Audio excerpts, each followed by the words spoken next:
Oh, there we go. I think we are live. How you making, Bone Gang? And welcome to the very first Pelican Bone Outdoors podcast. We got Alex Rudd with us today. What's going on, my man? Dude, I'm so excited. I just can't even stand it. I love a podcast. I love a live stream. This is like I do have to say that podcasting is like carved out a special place in my heart. I love a good just conversation. This is probably one of my favorite things to do as far as content goes. So I'm very excited for tonight. Yeah, well, it's your fault that I started this. You There you kind of go. encouraged me, and then when I was on yours, man, it's just like two dudes hanging out, and Uh-huh. That's that's what I want to keep it. I don't want to get too serious about it. I don't want to like script anything. I just want to get people on here and hang out. And this is a good place too for people to see the background of us YouTubers and social media people. You know, you see us on the videos, but it's a good place to talk about what goes on behind the scenes and absolutely. And pick I each can other's promise you brains. I'm as ugly in real life as I am on content. So don't be disappointed. You know, it's the same amount of ugliness that you're going to get here that you get on my regular You YouTube can't, videos. can't fix ugly, huh? No, not at all. Not at all. So, dude, I seen you went to North Carolina. Actually, I just watched the video where you got where your buddy got a hook caught in the back of his head, Yeah, that was and fun. you caught your first. That was your first redfish ever. Ever, ever, dude. Man, I'll tell you right now, that was probably one of the most incredible things that I have ever done. Like that was just insane. So I obviously have more videos coming out. Right, first day was we drove 2.5 hours north of where I was staying at, and Judd prefaced the entire trip by saying, "Hey, listen, this is one of those things where we're going to drive 2.5 hours up north, and we're going to get like three or four chances, and if we capitalize on one of them, you're going to catch the biggest redfish of your life." And I was like, "All right, bro, full send. Like let's let her rock, let's let her go." And I mean, dude, we sent it. Got up at 3 o'clock in the morning, drove up there, and I mean, dude, he was right.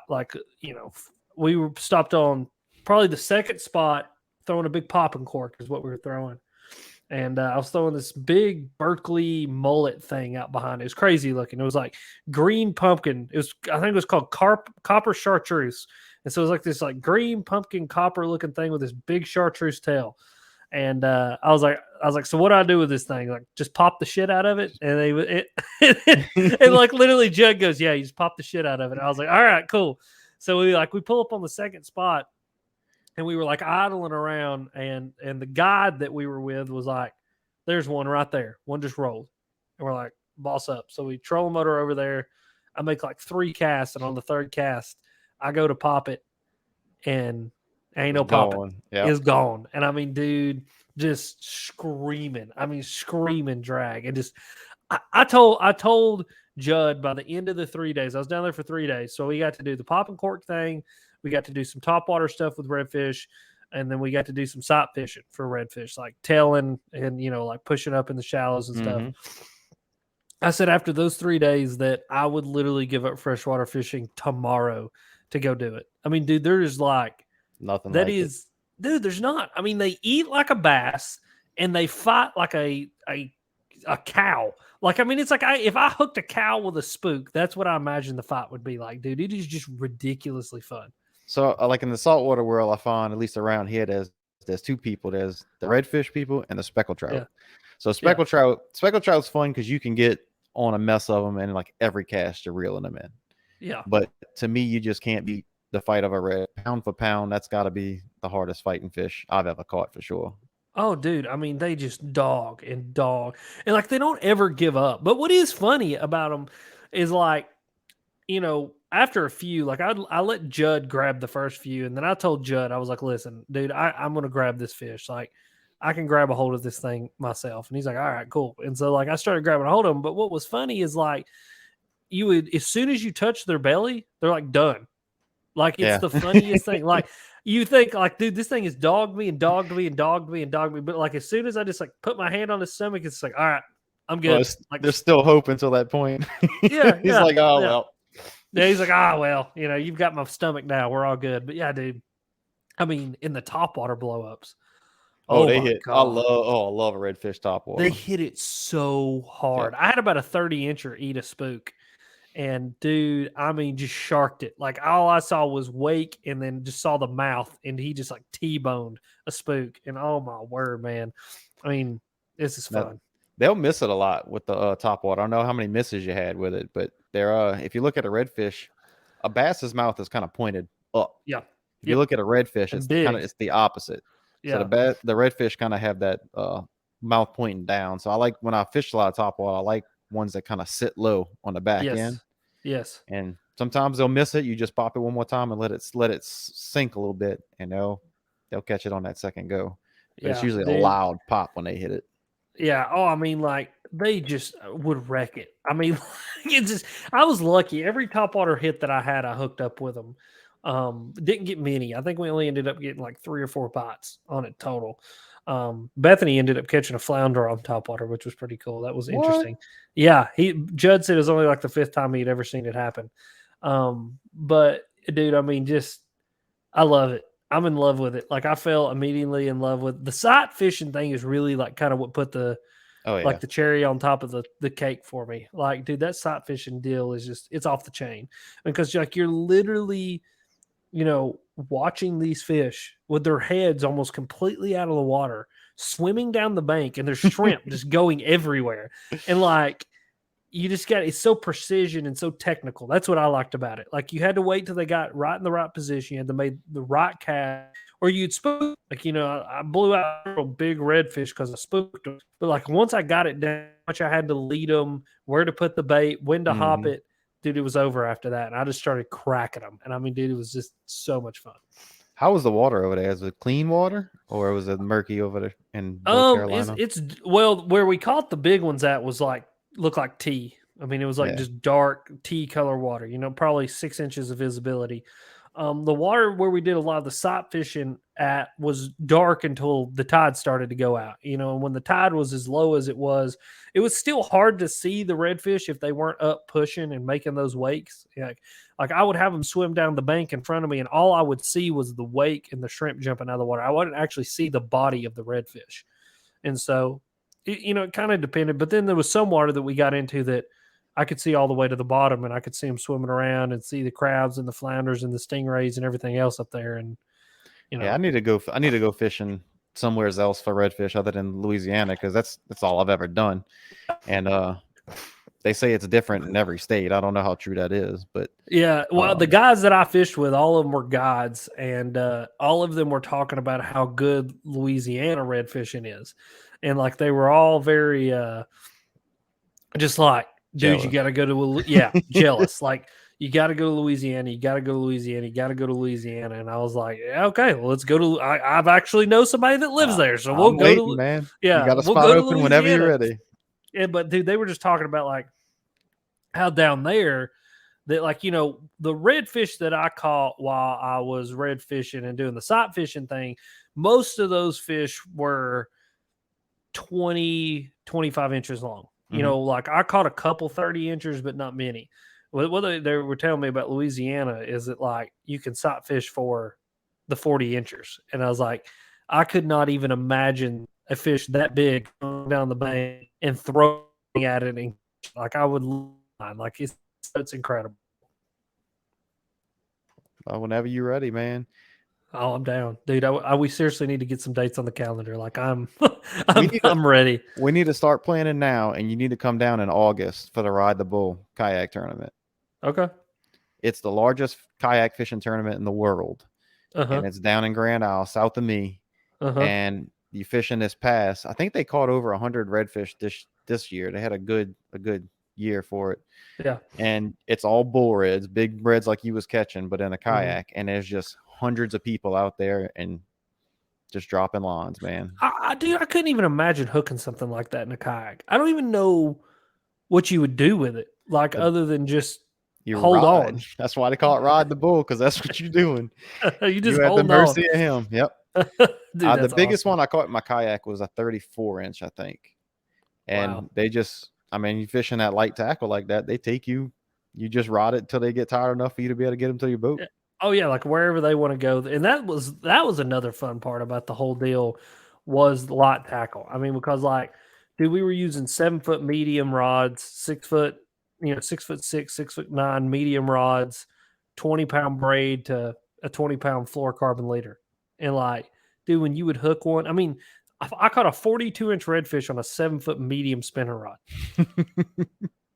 That's just like that's Yep. it. That's where it's at, dude. This is so much fun. So much Like fun. I see those offshore guys. I've never fished offshore, but they fish them. I mean, that heavy tackle, they're just yanking on them fish like that. Yeah. But I mean, the way to go is catch one of them redfish on that light tackle, and you gotta work it. You gotta know how much drag you can put on it without it popping, and let it rip. That's right. Just let her rip, Tater Chip. I mean, just let her chew, Mr. Magoo. Like, dude, I had an extreme amount of fun. If you can't tell, like, dude, I love too, man. Any time when I can just experience something brand new like that, you know what I mean? Like, that was something I had hooked a redfish before. I had seen redfish before, but I had never really like purpose driven, gone out, caught a redfish, and like tried to put one into the boat. Like I just like fun, like, oh, I'm gonna go catch a redfish. And, I would hook them and they would come off and stuff like that.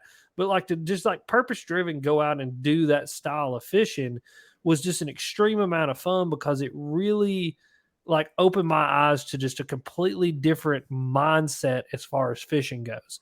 And like, one thing in bass fishing, and you know this because you bass fish, is like, dude, our gear is kind of almost ridiculous, and there's reasons for it. Like, when we're grass fishing and stuff, of course, you got to like have the gear to get them out of the grass and all that.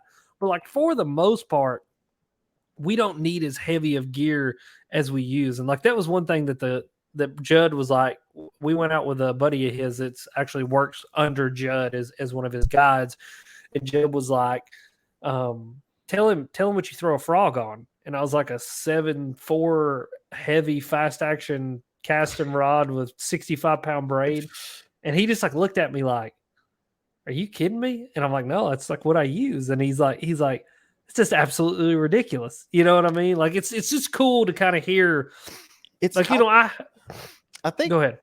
I think we overdo it. Well, in the bass world, it's just not necessary. But then again, it's part of the fun of doing it. It's, first you get into catching the fish. Yes. And then you get into, wow, this is fun figuring out different gear. What gives you that little bit of it, more of an advantage, what feels a little bit better. And I think that's what we fall in love with, because honestly, I can take a medium heavy, about a 6.5 to a 7 gear ratio reel, slap 30-pound braid and whatever I decide that day for a leader, and I can go catch anything anywhere. Yes. And I mean, I'm talking about saltwater, freshwater, that's the only stick I need. Yep. But what's the fun in that? You get one, you're like, oh, I love this. Let me go get another one. Yeah. I think more than anything for me, like I enjoy specific things in bass fishing. And I think that's what was so fun to me about the red fishing deal is it's the simplicity of red fishing. Like you need a spinning rod with braid on it with a leader. And on that rod, you can throw a topwater and a DOA shrimp and a little bitty swim bait and like all pop and cork and all the crap that you'll need to catch a redfish. And it's like really out of those 4 things, it's about it. Like it's what you get redfish on. It's what you catch speckled trout on. It's what you catch flounder on. It's what you catch bluefish on. It's what you catch anything that swims out there. You can catch it on, one of those 4 things. Whereas like bass fishing, I like specifically going and targeting like grass fish, right? Like grass mats, frog fishing in the mats. I also like specifically going and targeting, like dock fishing and stuff like that. And I have specific things to go accomplish those specific types of fishing. And I think it's because bass fishing as a whole is so much more diverse than any other type of fishing that you can have a specificity to what you like within bass fishing. Whereas like red fishing is just like, this is what it is. Like this is what they eat all the time almost. And like, and if you get really desperate, you just put a live shrimp on there and go to town on them. Like, it's just like that simplistic of a fish to go catch. Well, I don't know in North Carolina. Well, I don't know if any other place other than Louisiana has spots like brackish to where you can catch bass and redfish and speckled trout all in the same hole. But we got, one of my favorite things to do, They got an area out in Hopedale. There's this pond that I like to fish, and I can cast towards the bank and catch redfish and bass, and then cast out towards the middle and catch speckled trout, just depending on what time of year it is. Yeah. And things like that. They have, I mean, it's a flat, and they'll have grass, in the summertime. So you can almost do the same thing there, because you're kind of still fishing for bass because there's bass there, and then almost accidentally catching redfish, or vice versa. Yeah. So. Yeah, and that's cool. That one thing I kind of talked to Jed about. He said, there's a point at where we were fishing that you get far inland, that the fresh water starts coming, you can start catching bass with redfish. Yeah. And he said, like, there's a place in Alabama I've gone and done that as well. And I think that would be cooler than anything. It's like any swing, you don't know what the heck it's going to be. Like, you're set up to go flipping, but like you could crack a 30-inch redfish. And I mean, dude, like, flipping in on something and cracking a 30-inch redfish while you're also catching like 3 and 4 pound largemouth, dude, stick a fork in me. That's the place I want to go. Like that's it right there. Well, when you come down, I got a spot for you, because I'm not gonna say the name of it on here in case local folks are listening. Yeah. But man, it's when I used to go out there and only throw them back because I already had a bull in the boat, and you could only keep one. And you very rarely threw back undersized reds, and then especially in the springtime, you throw it by a stump and you're pulling out. I mean, granted, we don't have huge bass here, but 2 pounds is a decent bass over here. Yeah. You'll pull those out in them grass mats. It's awesome. It's my favorite place to go fishing. I took Frank out there one time. My buddy Frank, my neighbor, he's on here. Old Frank. Yep. Frank getting it done. Yeah, dude, that sounds just like a blast to me. There's a place that me and Bethany, we go in vacation. It's Orange Beach, Alabama is where it's at. And there's actually a lake right next to the beach. And I think it's called Shelby Lake is what it's called. And it's really cool because it's the only lake in the world that is that close to saltwater. So like literally, dude, like I can walk 40 yards across the street and be in the ocean. Wow. And then you can walk 40 yards back across the street and be in a fully freshwater lake. And so there's a saltwater like creek that flows into one end of the lake, but because the lake is big enough that it can actually push the salt water out, it just keeps that salt water at bay unless there's, like a hurricane or something. Right. Right. And like, so what's really cool about that place is it's one of those places like that where you can go catch. The largemouth aren't that big just because there is just a amount of salinity, I think, that keeps those largemouth from get really big. But I mean, dude, any swing, it could be a redfish or a speckled trout or a freaking bull shark. Like, dude, there was a bull shark swimming around like in there that I saw one day. There's alligators. I mean, there's just so much stuff. You know what I mean? And I don't know, dude. That's cool to me. Like I love that biodiversity like that, where there's no telling what you're gonna run into, when you're gonna run into it. I mean, it's just I don't know, dude. That's cool, man. I mean, it's so cool. I think some people, what gets me about fishing more than anything is like so many people just get caught up in like this singular type of fishing. Like I like to do this thing. Not me. I'm an angler. Like if it swims, I want to try to catch it. Like we had this conversation last time. I was like eating things too and killing things. It's like the number one question I ask myself is, wonder what that tastes like. And it's like I see a fish swimming around. I'm like, wonder how I could get that thing to bite. Like what makes I don't know, tarpon eat? Like, and that was like the questions. Like I probably drove Judd crazy. But like every fish he mentioned, I'm like, how's that? What's it eat? Yeah, like how's that taste? But it's a very similar question. It's like, so what's it eat? Like, how do you catch it? So what do you do? You know what I mean? It's like, and that's what fascinates me is like saltwater has such a diversity that there's so many different things to catch and there's so many different ways to catch them that I think that's what makes saltwater even more fascinating. It's just, it's not as accessible. And then you mix it with brackish water and there ain't no telling what you're pulling out. No, just like total insanity ensues at that point, right? I mean, like, I don't know, dude. We did see an absolutely ginormous alligator, though. Like probably the biggest alligator I in my life. It was freaking enormous. I didn't even know they got that big in North Carolina. But old boy was a dinosaur. Like we were in a 14-foot flats like skiff, and he was bigger than the skiff. He Yeah, was that's a big huge. boy. Dude, his damn head. I mean, like, it looked like a dinosaur. Like when we went by it, Judd goes, "There's an alligator." I look over at said alligator, and I was like, "No, Judd, that's a Tyrannosaurus Rex." I was like, "That is not a normal alligator." I was like, "That thing could eat me, you, and everybody else that it wanted to." I was like, "That's like Lake Placid. That's huge." Speaking of alligators, me and Frank are going alligator hunting. I guess it'll be a couple weeks from now. He drew the tags for some public land, but Heck yeah. unfortunately, we were reading the rules and they won't let us film that on the public land. You have to have. Really? Yep, I'm not sure why, but it specifically says whoever has the license and the tags cannot be on reality television or any kind of television show, and it says even the film you have to get special permission. Well, if it's on TV, what if it's just content creation? Like YouTube and TV are two vastly different things. Well, after it said the TV, it talked about filming in general. Huh. So we had to get special permission to even video it. That's very interesting. I would like to have a conversation with somebody about that and understand as to why that is a thing. It's probably that right there. Swamp See. people. Dead Jim Swamp people. Mm-hmm. I actually met that guy one time. I met him at ICAST one year. Which one? The Landry guy. Yeah.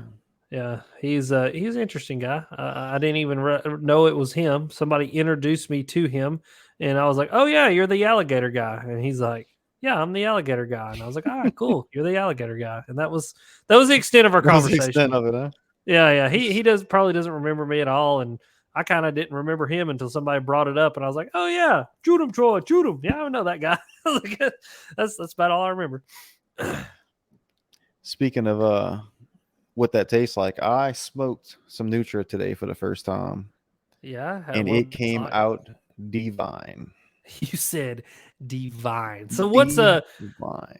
Okay, I have two questions. What is the function of like hunting an alligator? Like, how do you go about hunting an alligator? You like, so I know I've seen people do it where like they go like with a really heavy rod and like essentially just hook them, bring them up beside the boat, shoot them in the head. How are you guys going to be doing it? I don't even know. I wonder if that's legal in Louisiana. I'm not really sure how all that works. The way we're going to be doing it is we're going to take a ginormous hook. We're going to bait it with some chicken, and we're going to dangle it over the water by like a tree and tie it to a tree. Yeah. We'll do that the day before. Yeah. And then leave it overnight. We'll go out the next morning, and said hook with the chicken on it shouldn't be dangling anymore. You'll see the line in the water, and then we'll go pull that line up till he surfaces, and then you pop him in the back of the head with a 22 and slap him in the boat. So then an alligator, I've ate an alligator. They are good. It's like fishy chicken is what I describe it as. It's like fishy chicken. And we usually eat them on usually this coming week. No, the next week. The next week is normally when we eat alligator here in East Tennessee because that's when we play the Florida Gators. So we always eat it. There's always a big order for alligators when we play the Florida Gators, just because you just got to do that. But I don't know if we're playing Florida the third week this year. They got our schedule all jacked up. Like normally, third week of October is Alabama, and we don't got Alabama the third week of October, and it kind of hurts my heart because they've been the third week of October for as long as I can remember, as long as I've been alive, and so it's kind of got my tradition. I'm telling you, they are. Maybe that means that we're going to win some games or something. You know what I mean? At least maybe we had that going for us. Well, LSU had a tough loss. Yeah, they did. Weekend. I actually stayed up and watched that one. That one was that was good. I mean, dude, that was a good game as far as just like if you wanted to watch a really good game and like watch two teams duke it out, it was good. But it sucked to see LSU lose because if I got to choose, I'm always going to choose TC. You know what I mean? Yeah. To be honest with you, I didn't even watch it. I don't even know what I was doing. I was doing something, and I couldn't watch it. I just miss Ed Orgeron so much. Go Tigers! Go, yeah, the voice. Yeah, that's just it. This is go Tigers! Everything, go Tigers! I have to see if I can't get a hold of him and have him voice over some of my videos. There you go, dude. Could you imagine? Vince is going out here and he's gonna shoot this alligator in the head. Go Tigers! I'd be able to go full time tomorrow if I can do that. Absolutely, my subscriber count would. Speaking of subscriber account, dude, 49K. You're almost to the big 50. Almost there, brother. Almost there. We are Dude, that is etching our awesome. way closer and closer, man. YouTube is hard to gain subscribers on. It ain't like it used to be. I mean, you used to get like 1,000 subscribers a month, and that's slowed way, way down. But we're just gonna keep grinding away, brother. I'm telling you. Me and Ben had a conversation the other day. I said I'm making the content that I love. I'm enjoying everything that I'm putting out, and I'm just gonna keep on keeping on, man. That's all you can do. Got to. You'll burn out trying to do stuff you're not interested in. Exactly. And I think so many people get caught up in trying to make the thing that they'll find something that's successful, and obviously they're going to try to repeat that success over and over and over again, right? And I think that that's a great plan. I think, but sometimes though, if it's not something that you enjoy, that yeah, it may be super successful, but at the end of the day, is success worth your happiness? And in my mind, success is, there's a certain level of success that you sacrifice for in a certain way, but there's another level of success where it's just not worth being happy in what I'm making, and I'm enjoying the content that I'm making right now, and I think people are too, and so we'll stay after it. I'm enjoying it, especially when people get hooked in the back of the head. Dude, no kidding, right? Poor Judd, dude. Me and him have got a bad record, like a bad record. So last time I was with Judd, I broke my leg, and got a hook in my finger. That was on a deep sea trip, wasn't it? That was the first day. Like he goes, "Hey, listen, I got a buddy. We're going deep sea fishing." I was like, "Awesome, sounds good." And we went deep sea fishing, and your boy freaking broke his leg, and so that wasn't good. Got a hook through my finger. I mean, dude, it was just on the same trip. That was a rough trip.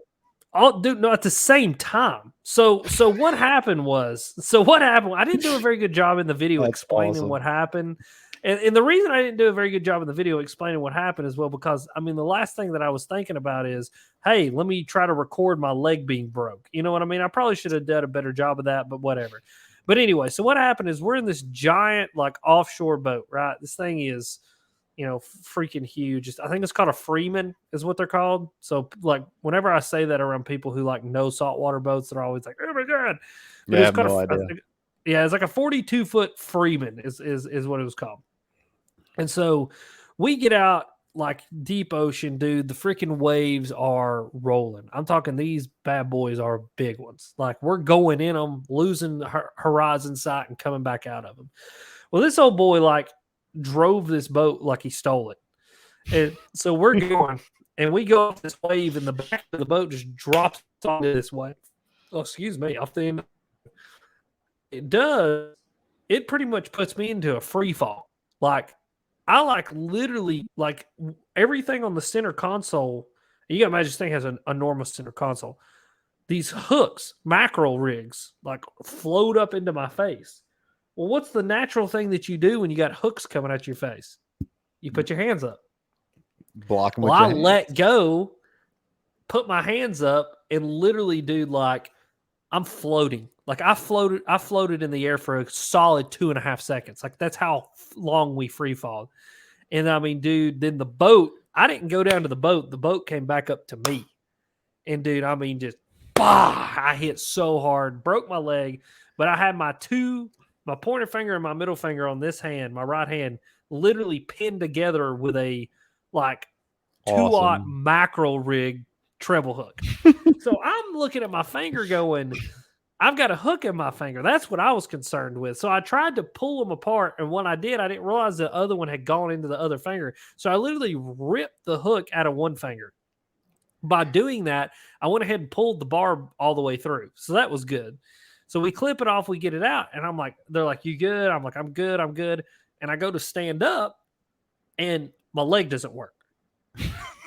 And I'm like, oh shit. Like I'm really screwed up. I was like, man, I just strained it bad. I'll be fine. Dude, I tried to convince myself I was okay. My leg looked like a football. Like it swelled up so bad. I lost feeling in my toes and I was like, all right, it's broke. I got to go. So we drive home all the way to Knoxville and like get to Knoxville and I go to the orthopedic clinic and they're like, no, dude, your foot's not broke. It's just a bad sprain, but we're going to x-ray it just to make sure. I mean, like, dude, they had me hopped up like that. I just had a bad sprain. And they come walking in. The doctor literally goes, "Well, I was wrong. It's broke. We're going to cast it right now." And I was just Nice. like, ugh. And so 8.5 weeks later, I finally could walk around, and, is what it is. So this has got me thinking. I just watched a video where your buddy gets hooked in the back of the head. Yes. You're telling me you broke your leg and got hooked. Yes. And then I know I've watched another video where your dad got hooked. Yes. I don't know if I want to go fishing with you. No, dude, here's the deal, though. Here's what you got to understand is if you do get hooked, I'm really good at getting hooks out. So you're going to I've be seen just that fine. too. Yeah, I mean, like, dude, I am the ultimate hook removal guy. Dad's hand, the hook that got in his hand kind of freaked me out, to be totally honest with you, because it hit a nerve, and like his hand, as soon as like holding his hand, as soon as you take pressure off his hand, it would start going. Yeah. And like, I don't want to rip that out, but anything else, if you ain't shaking uncontrollably, I'm ripping it out of you. And then that doctor, he dug the pliers that he used. He brutalized. Didn't he break a pair of pliers first? He and did. He got a different pair. And I warned him. I was like, dude, you're not going to be able to cut that hook. And he's like, oh, these will cut that hook. And I'm like, no, that's a 4X Gamakatsu hook. I was like, you're not going to cut that hook. He's like, oh, I can do it. And I was like, all right, whatever. So he breaks the one pair. And then they finally went and got like it's like these snips that they use to, I don't know what they do with them. These big ass like bronze snips. And he finally brought it in there and cut it. But he didn't even cut the barb. No, he left the barb. I noticed that on the video. I sent you a picture, didn't I? Yeah. They cut the tip of the hook, but didn't cut the barb, so he could have just yanked it out anyway. Yeah, I do. That was a rough day. That was a rough day. Like, that was a rough day overall. It was a good video, though. I mean, like, in the grand scheme of videos, that one did really well for me. So help me out in the end. I'm hoping this video. People love to see people get hurt. Oh, dude, I'm telling you, everybody comes to watch you fall, son. Even if that means getting a hook right in your ass, they come to watch it. I got a hook stuck in my finger. I was young. I was really young. And my uncle had a hunting camp out in Alabama. Mm-hmm. And they had a nice lake out on the property. So we went, had to be during the spring. Beautiful. They had a bald eagle's nest on there. Like in the morning, you come out and the two eagles come out the nest, and they're like a foot off the water. It was just gorgeous out there. Yeah. So yes, we put on like these little flukes, and we go out there, and we're fishing fast. And I mean, we're cranking them in like one after the other. The bite was ridiculous. So we switched over to a crankbait. I'm fishing with the crankbait. I hook one. I get him in the boat, and when I go to take the bait out, he shakes, and as he shakes, the hook comes out of him and right into my ring finger and the fingertip. Ugh. So I'm young, I'm freaking out, I'm getting all anxious and everything. Oh God, I'm dead. Yeah. I'm dying. I'm dying. So the way the hook was in there, it was a treble hook, and one of the hooks was all the way in my finger. So you couldn't push it any further to get the barb out, and the barb end wasn't sticking out. So there was nothing. I mean, there was really nothing we could do. So we go back to the camp. He's a jokester. My family tends to be that. And he hands me this thing while I have this hook in my finger, mind you. He hands me this copper tubing and says, "This is a turkey call." He's like, "I want you to blow on it as hard as you can. Just see this, this turkey call." Now, mind you, this is before we go to the hospital, right? So I blow on this turkey call, and flour comes out the other end and just covers my whole face and body with flour. It was just he wanted to give a practical joke while I have this hook in my finger. It's like, before we go to the hospital, let me show you something. Just a little bit more. Like, come on now, dude. Come on. To make it worse, we go to a hospital that's no bigger than my house. I mean, this little. This little. Podunk, Alabama. Yeah. So I go in there. The doctor wants to numb my finger, so he gives me the shots. He puts one on each side of my knuckle. Now the hook's at the tip of my finger. So he comes in there, he pokes the tip of my finger with his knife. He's like, "You feel that?" I'm like, "Yeah." He's like, "All right." He leaves. He comes back. He pokes it again. "Do you feel that?" I'm like, "Yeah." He's like, "It's your imagination. Turn your head." And he goes to cutting on my finger. Felt every bit of it. So my uncle looked him in the eyes like, "No, you need to do something." So they finally gave me another shot at the tip of my finger to numb it. They pulled it all out.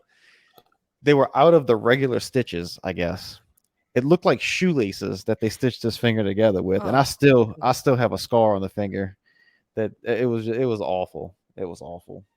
That's terrible, dude. That's terrible. Yeah, I'm surprised I've not been hooked more than I have. Actually, that hook in my finger was the first time I'd ever been hooked, like actually hooked.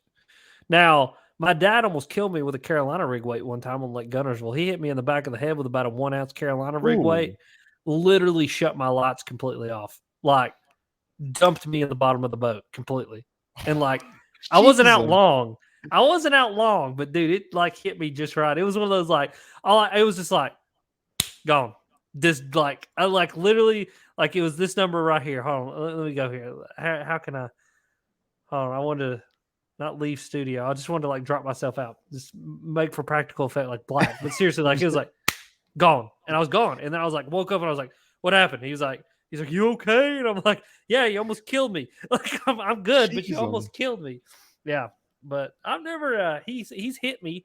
He hit me with a spook in the back one time and it got stuck in my shirt. I've hooked him. I didn't hook him. I hooked his jacket with a crankbait one time. He's hooked himself several times though. I've done some hook pulling out. Like I learned the braid trick. I've only been hooked that one time. I've had a couple sticks, but nothing ever past the barb except for that one time. Come close a lot fishing in a kayak. When you get that sucker hung up, you go to yanking on it to try and get your bait out, and it come at you the speed of light. And your eye level with it, yeah. No. And that's the thing. I'm waiting for it to hit me in the face.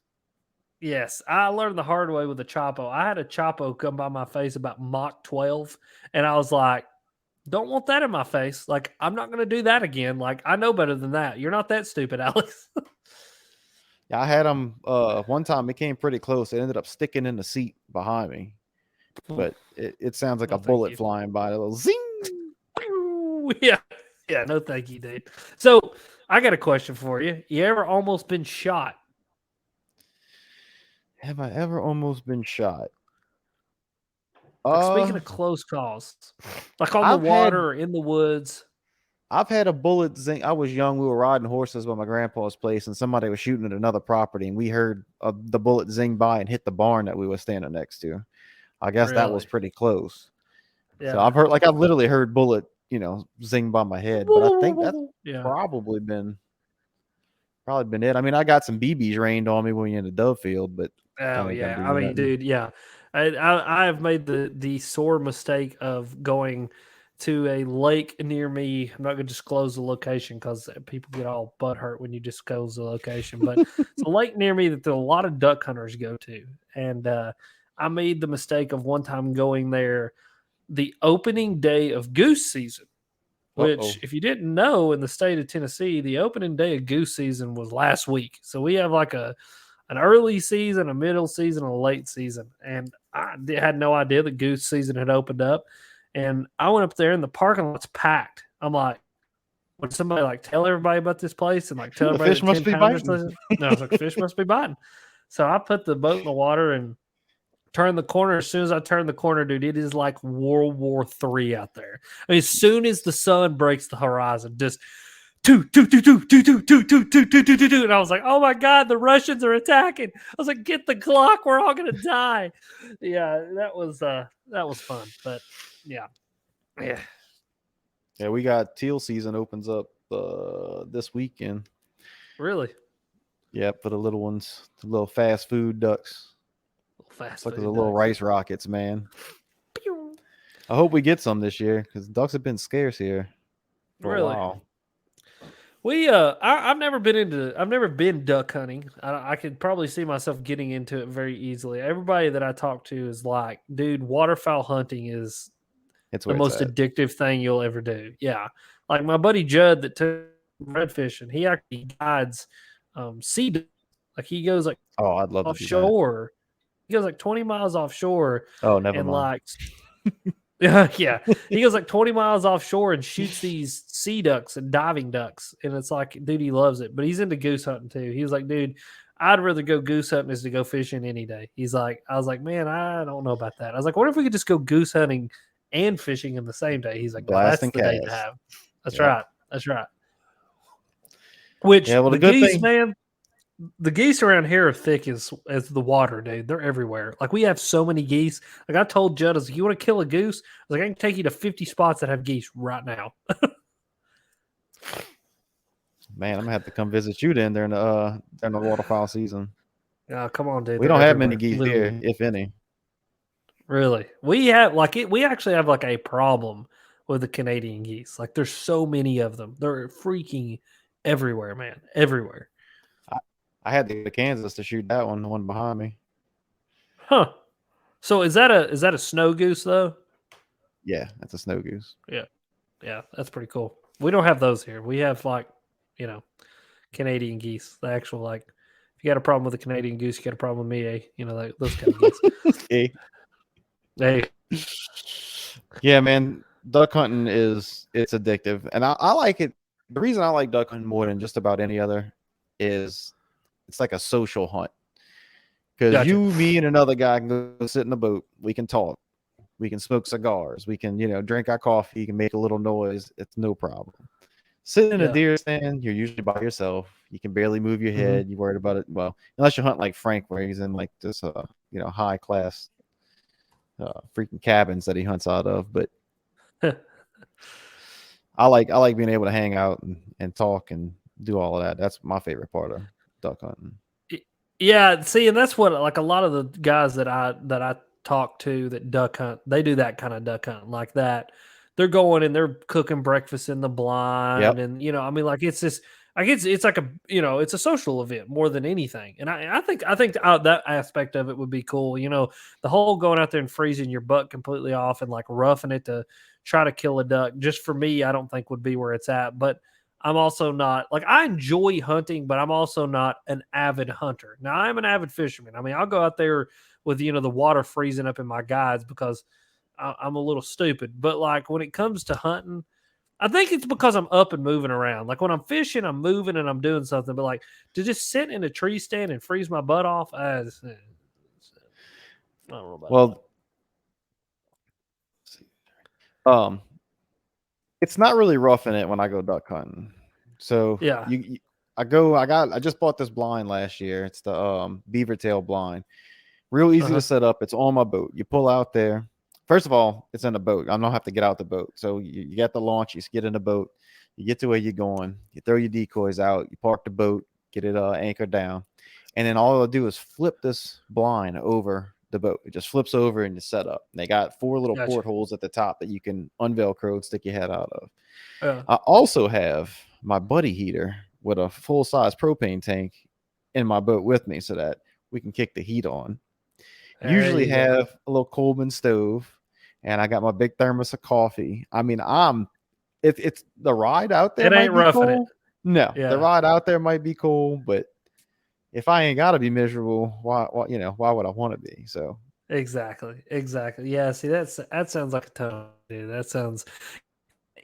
The thing too, one thing I love about duck season is after duck season is over or during duck season, I normally get like 2 or 3 duck decoys a year fishing. Like I'll just be driving down the lake and there'll be one floating out in the middle, and I'm like, hey, there's a duck decoy. Like last year, I got a mallard duck decoy. The year before that, I got a wood duck decoy. And the year before that, I got some kind of duck that I never saw, like a black and white duck. I'm not sure what it was, but I got one of those. And like, dude, I at least once or twice a year, I'll get duck decoys. I've got a little collection that I keep around. You can use that for your backdrop whenever you go to make one. I'm telling you, dude, it's Lucky Duck. I call him, every one of them's name is Lucky Duck. Like there was one time we're driving down the lake. It's the original one, and we're driving down the lake, and I tell Dad, I'm like, look, there's a duck decoy. And he's like, it is. And it's out in the middle of the lake. So I mean, it's not like we drove over somebody's duck decoy. I mean, this thing's literally floating smack in the middle of the lake on like a Thursday. You know what I mean? And so we roll over there, we get it, we throw it up in the boat. It had been tough all day. After we throw this fake duck up in the boat with us, dude, we start hammering them. Like, I'm talking catching the crap out of them. And so we coined it Lucky Duck. And that's what Low Lucky Duck was just a duck that brought us some luck. You need to start bringing him on a boat with you. Just keep him on a boat. Be a little boat mascot. Oh, I got him. I got my Lucky Duck in my boat. So Lucky Duck 1 stays with Dad in his boat. Lucky Duck 2 or 3, I guess at this point, stays in my boat. I got him in the front compartment. You put it on the front like a hood ornament. There you go. Yeah, stick him up front like them old Dodge hood ornaments, like back in the day. Just stick him. I'm gonna JB weld him right to the front. That would be awesome. That's great. That is great. Do y'all have any, like, in Louisiana we have a different name for everything than the rest of the country? Do y'all have anything like that in Tennessee that you would call something that other people don't? Huh. That's a good question. What made me think about that is I was watching a video, and I think the guy was from Alabama, and he had another name for a bowfin. We call it shoe pick. If that's what you call it. We call it a bowfin. I forget what he called it. See, I called them mudfish. I always known them as mudfish because first time I ever caught one was in Michigan, and I told Ben, I said, I want to catch a mudfish. And he's like, what the hell's a mudfish? And I was like, those things that look like snakes, but they're not. Like, it looks like a snakehead, but it's not. He goes, oh, you mean a bowfin? Yeah. I was like, I guess. I don't know what it's called. I just call them mudfish. Yeah, but we don't have them in East Tennessee. They're out in West Tennessee, but they're not in East Tennessee. Yeah. Like I don't know if it's just we're just high enough in elevation here, with the mountains and all that. We don't have them. Like, we don't have them in East Tennessee anywhere, but you can cross right over into North Carolina, and they're in North Carolina, but they're not in East Tennessee. It's really weird. That's interesting. I would think those would be some pretty hardy fish because they look like dinosaurs. Like, yeah, that's crazy. It's weird. I don't know why we don't have. We do call croppers, cropped bass, or fish. That one that always gets people. Like, wait, what you call them? Like a rockfish. Like ROCK fish. Yeah, like a rockfish. And we've always caught. Like, I remember the first time I said I caught a rockfish in front of somebody, and they're like, a rock bass? And I'm like, no, a rockfish. Like, I don't know what that is. I was like, a striped bass. And he's like, oh, never heard him called that before. But apparently, we call them rockfish here, but then like up in the Chesapeake Bay, they call them rockfish up there too. We have. So it's a weird. And that's not the same as a rock bass, right? No, like a big. I'm talking about like a big, like 30-pound striper. Big, yeah. We call those rockfish.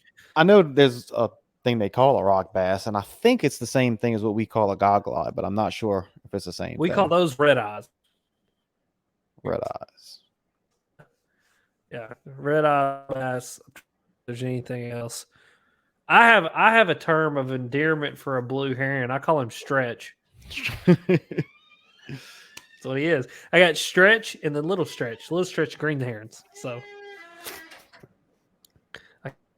or a human, or a dog, or all three.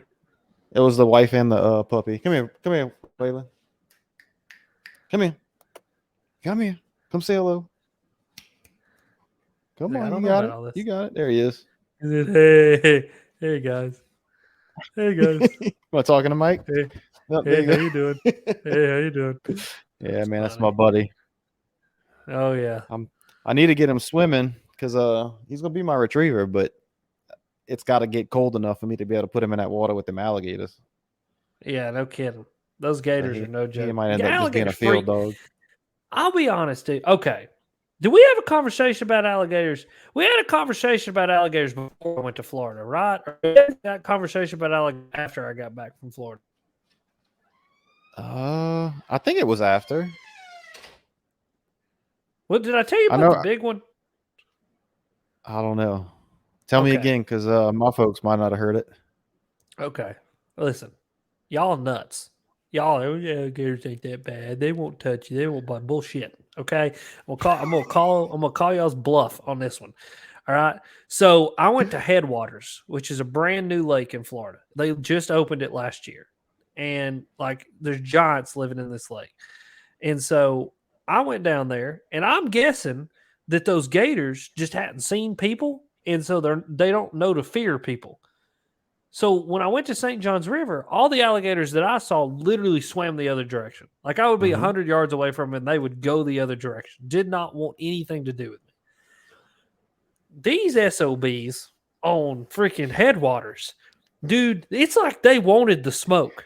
They wanted to throw hands. Like they were like, "Who is this guy and what is he doing here?" So, invading his territory. oh yeah, dude. Like they were not scared of me at all. Like I went by one, and I'm in a kayak, mind you, not even a big kayak. At this point, my Hobie still had a hole in it, so I had taken my native, and so like I'm not even in my Hobie. I'm in this native, and like this one, I paddle by it, and he just sits there and watches me, like 10 feet away, just watches me paddle by, and slips in the water right behind me, and then just kind of creeps behind me and creeps behind me and creeps behind me. Well, finally, I stand up and I'm like punching this grass mat. Dude, this alligator, I kid you not, comes up 4 foot off the back of my kayak. Like he's just like, he comes up and he's like, hey. And I'm like, hey. And I take a dang gone 1.25 ounce flipping weight and absolutely pop this bastard in the head as hard as I possibly can. And dude, he clears out so much water. I mean, dude, like, obviously it's a big alligator. He can clear out some water. He swims out in the middle of the channel and just sits there and watches me. Like, dude, they were not scared of humans at all. Like they were actually curious. And like, dude, when I hooked a bass, I had like 3 or 4 of them swimming at me. They were like, "Oh, what's this guy doing? Oh, we're going to try to take this bass away from him." And I've I got wonder it if on somebody a was spinning feeding rod. them. Man, I don't know. I mean, it was right near the boat ramp, because I didn't go very far away from the boat ramp, obviously being in my kayak. And so maybe they're just used to, bringing fish back to the ramp or bringing bait fish back to the ramp or something and dumping them. And they're just used to that human presence, maybe. But I can tell you, dude, these alligators were not fearful of humans at all. So you can Scared the tell shit out of around here, they got, I mean, like I said, most alligators will go under, go away, swim away from you, whatever, or they'll just sit on the bank and just not care. But when you go to a place where these swamp tours come through and they feed the alligators to get the alligators to come up to the boat, which they're not supposed to, but they do it anyway. Yeah. You can tell. I mean, because the other day I went down the canal for the first time, and I knew there was some swamp tour. That swamp tour goes there, and I went down to this dead end canal, and I'm in my boat, not a kayak. As soon as I stopped, the 2 alligators came from 2 different directions, came straight to my boat, and that was obviously that those got fed, because every time they see a boat with people, they're getting fed. So They're like, that's "Hey, what's that's going when it on gets here?" dangerous, right? You start associating people with food, which is why they're not supposed to be feeding them. But Yeah. That's like the old saying, a fed bear is a dead bear. A fed alligator is a dead alligator. I mean, it's just, that sucks though, too. I mean, because, dude, it's not that freaking animal's fault that somebody was making a stupid decision like that. You know what I mean? Yep. And I don't understand. Really crazy. I mean, people got them on video. There's videos all over them doing it, but wildlife don't ever do nothing about it. Probably because, I don't know, maybe somebody's getting their palms greased or something. I don't know. Dude, I actually had a conversation last week on the podcast, and I actually got an answer not from within the state, but actually outside the state. I got somebody that's willing to come on and talk to me about like commerce and when they bring these big tournaments in, how much money are they spending? What's the ROI on the money spent? And what are they doing for conservation? But I told my buddy, I said, the fact that they won't answer the question makes me believe that they're doing something that makes it where the answer to the question that I would get isn't the answer that I would want to hear or the answer that they want people to hear. Because like I cannot get anybody to answer any questions about, what kind of money goes back into conservation that's made from massive tournaments going in. And so there may be something there, if there's a lot of commerce being brought in by these tourists feeding alligators and people who want to see alligators, there may just be some blind eyes turned to make sure that people have jobs. And that's a big thing over here. I mean, we have in our area, just right here, I think we got 3. Yeah. And I mean, they're scattered all over around here too. So, yeah, that's crazy, dude. That's what's so funny to me is like people, if somebody was like, I seen a sign for an alligator tour while I was in Florida. I was like, I can take you on an alligator tour right now. I know one named Johnny that lives down here. He'll swim right up to the kayak. You can pet him if you want to. If he takes your hand, it's not my fault, but I don't remember if we talked about it when I was on your podcast. Did I tell you about the swamp tour that I went on with a bunch of teenagers from No. So we had a mission trip, a youth group from Tennessee come visit our church. And they came to do some mission work right here around here, and then they had a free day, so they went on a swamp tour, and I went with them.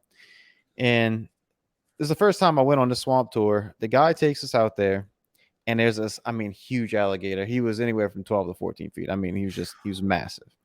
And he's, he feeds them all the time or whatever. It's on his land. And he lets these kids go pet the alligator. No. Dude, this is a wild animal. Nope. I don't care how many times you've done it. It is a wild animal, and it's only going to take one mistake, and somebody's going to lose their life, and he's going to lose everything he owns. Like, why would you chance that? Dude, especially something like that. I mean, dude, that is a swimming death machine. That's what it is. It's a swimming death machine.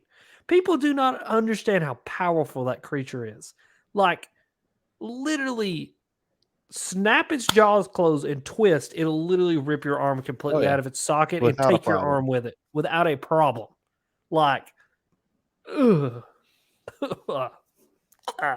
Yep, I couldn't believe he was doing that. I just can't believe how big they get. Like, that was what amazed me about some of those alligators that I saw. It's like you see them and like you see them and you're like, oh, that's a big alligator. But there's something about those ones in nature, like that live out in nature and live in a natural habitat. I mean, dude, that one we saw in North Carolina, like, I'm not kidding you, man. Its head was probably 20 inches across. I mean, it's huge. It's huge. Its head was as wide as my chest. Like, it's just like there was a big one out where I used to go, where I go kayaking a lot, and he or she, I don't know what it was, I didn't ask, but was up on. He was always stay on the bank when we passed.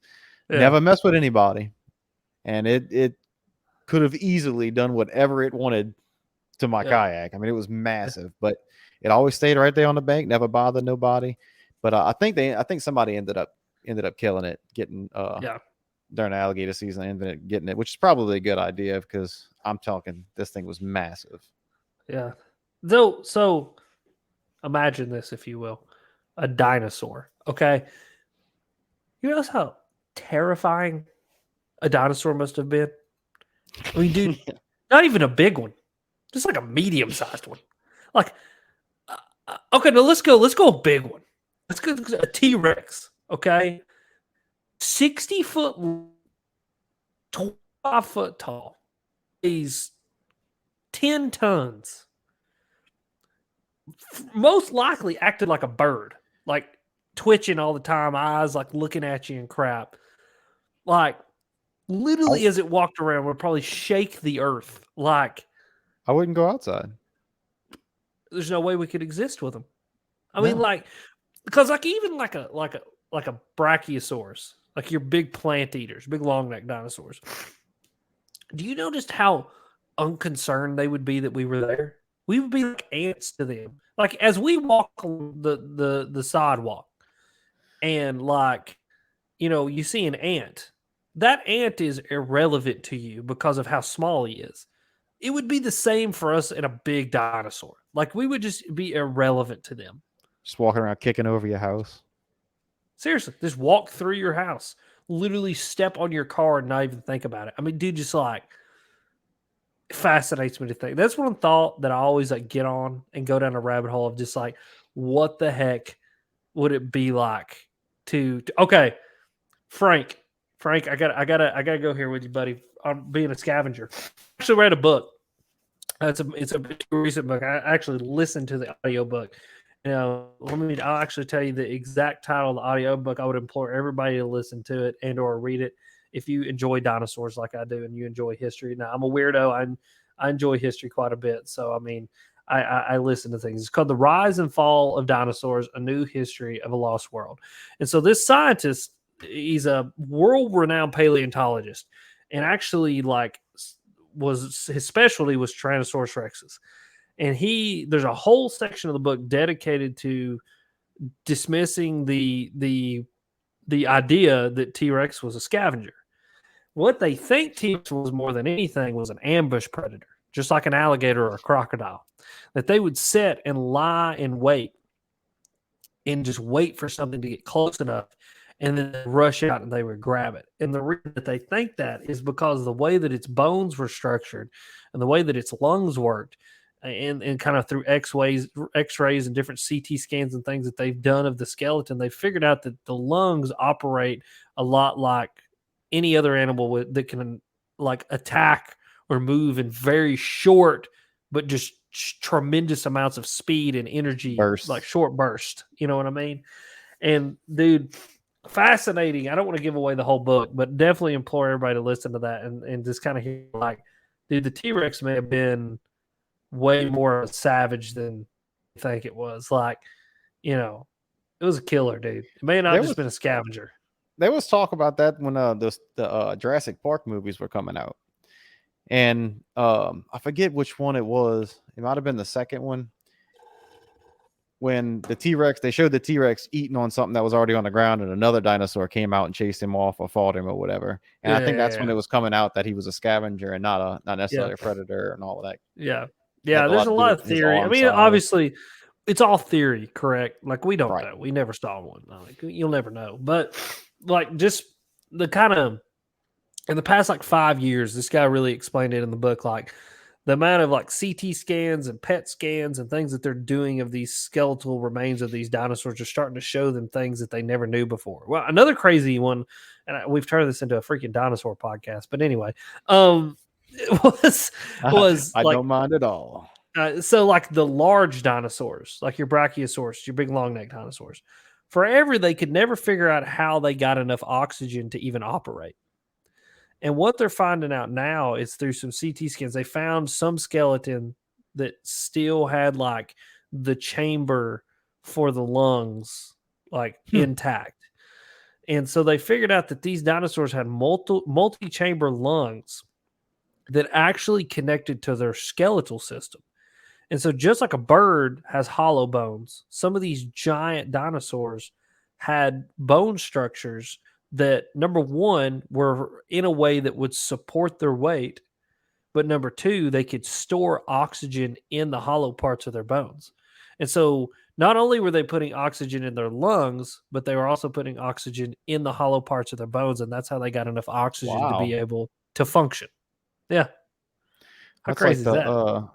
Like the giraffe has the extra valves or whatever, because if the amount of pressure it takes to get the blood to his brain when he's standing up, if he put his head down, it would explode his head. So they has to like shut off some of the pressure. It's amazing. Yeah. It's crazy, dude. It's crazy, man. I love stuff like that. I write his other book right now, The Rise and Reign of Mammals, A New History. So I've got it about 34% listen. Yeah, I'm gonna have to get into that because I would eat that up. Oh, dude, I love it. That and Jack Carr are my two go-tos right now. So we're getting close to the end. Well, actually, we made an hour.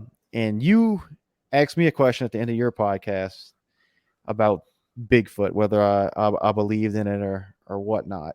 So I'm going to ask you, what do you think about the megalodon still being possibly alive?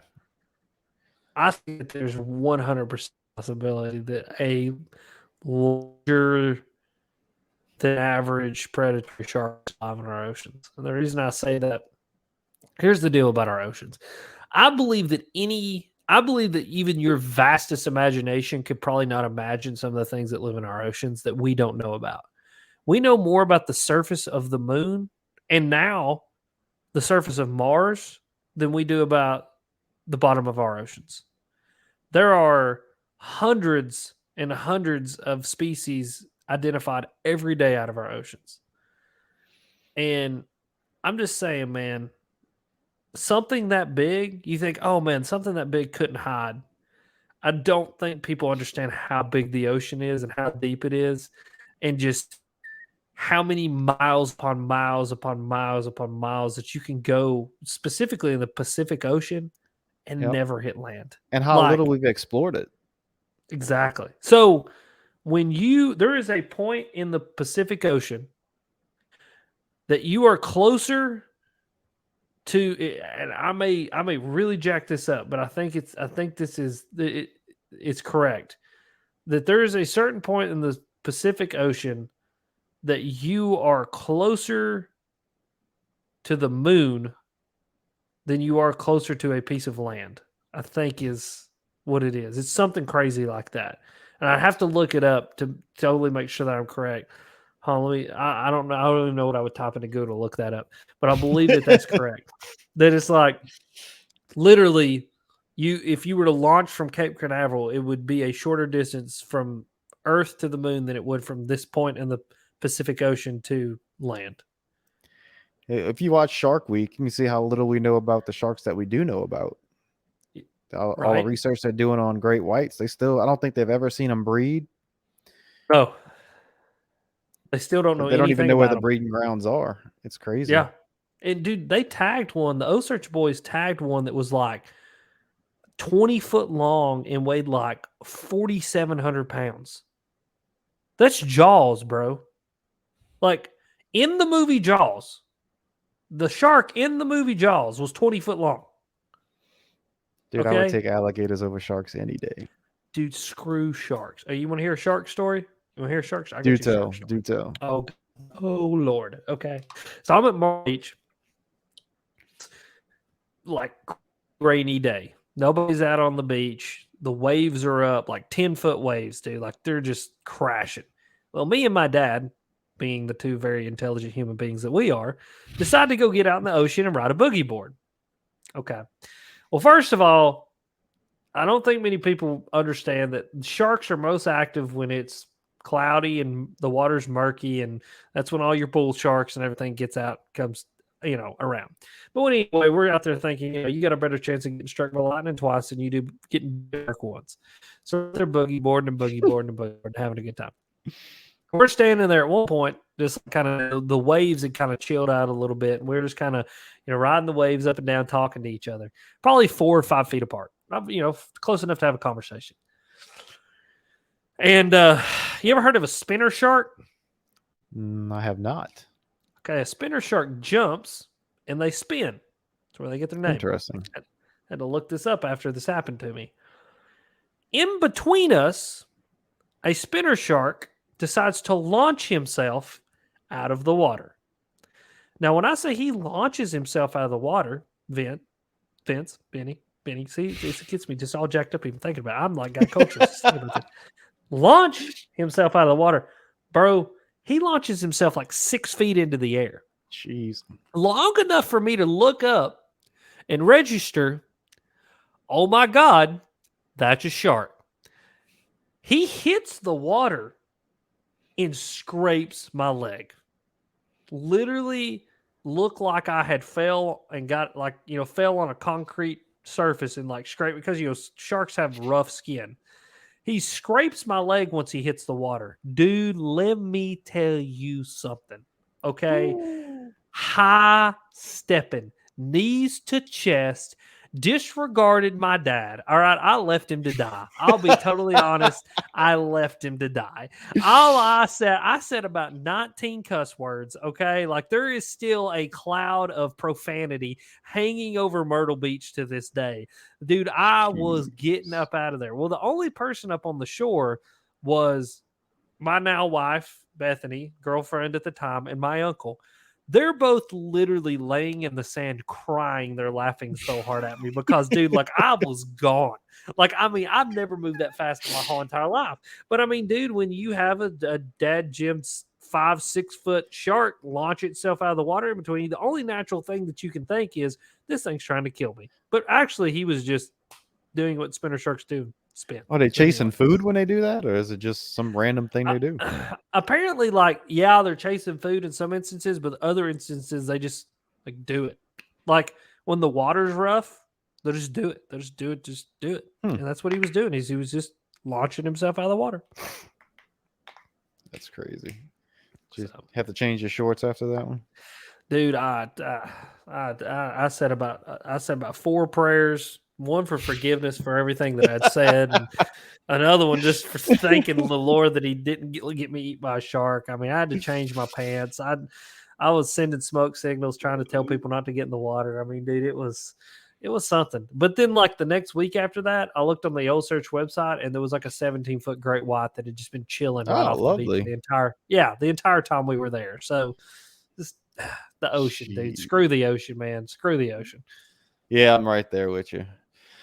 Well, an hour has passed, hour and 10 minutes, dude. I appreciate you coming on the podcast. Tell everybody where they can find you.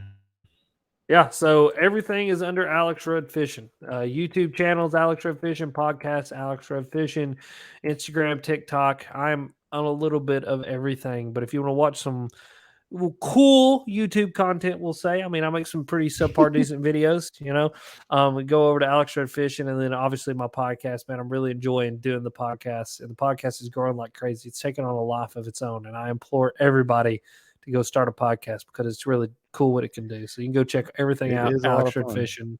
I appreciate it. But dude, I say there's a lot of things that go on that podcast. Like I don't know. At some points, it just I lose control of it. So, well, I would have started mine a lot sooner. I had a buddy that was gonna send me this microphone, and I didn't get it, so I had to go get this. Oh one. yeah.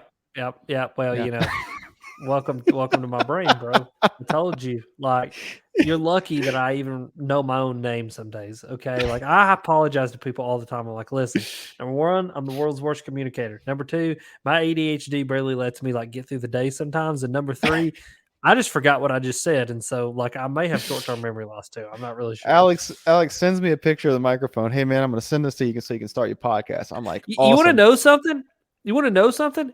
It's in a box somewhere around this house. Wait, hold on a second. No, I'm pretty sure I sent that to you. I never got it. You said. Hold on a second. Because he must be asking the wife.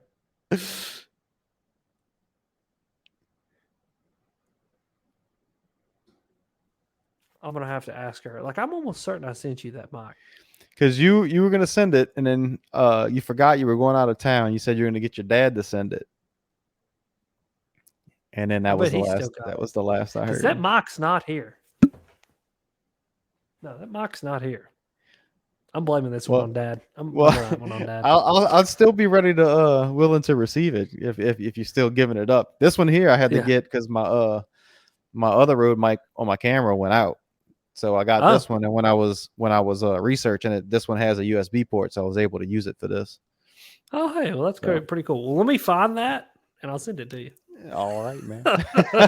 I'm a real good friend. If you didn't know, just real good. Hey, going back to the furthest point, I don't know if you're closer to the moon, but it's the furthest point is known as Point Nemo, and that's 2,688 kilometers to the nearest piece of land.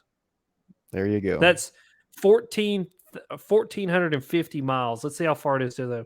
How far is it to the moon? Okay, yeah, never mind. I was way off. It's 238,000 miles to the moon, so I was way off about that. But still, 1,450 miles is a long ass way from anything. So that's we'll end it. Yeah, I'll say nothing more from here. Well, it's been fun, guys. Thank you guys so much for being here on the live, and thank you guys so much for listening on the podcast. And we'll catch you next week.